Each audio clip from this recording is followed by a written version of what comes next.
দর্শক চলুন এখন আলোচনা করব 2025 সালে আইয়ামি বীজ ও শবে বরাতের রোজা একসাথে রাখার নিয়ম।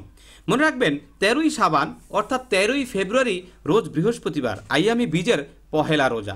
আমরা চেষ্টা করব আইয়ামি বীজের 3টি রোজা প্লাস শবে বরাতের একটি রোজা একসাথে রাখার জন্য, তাহলে আমরা অনেক সওয়াবের অধিকারী হব।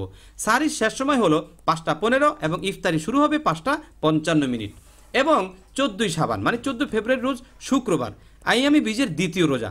সাহরির শেষ সময় 5টা 15 এবং ইফতারি শুরু হয়ে যাবে 5টা 55 এবং যে 15ই শাবান এটা হলো মেইন যে রোজাটা, মানে শবে বরাতেরও রোজা এটা এবং আইয়ামি বীজের রোজাও এইটা।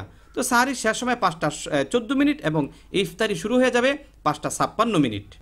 দর্শক এখন আমরা রোজার নিয়ত নিয়ে কথা বলবো, মানে রোজার নিয়ত কিভাবে করবেন। 13ই শাবান এবং 14ই শাবান এই দুই রোজার ক্ষেত্রে নিয়ত করবেন এভাবে যে আমি আগামীকাল আইয়ামি বীজের রোজা রাখার নিয়ত করিলাম।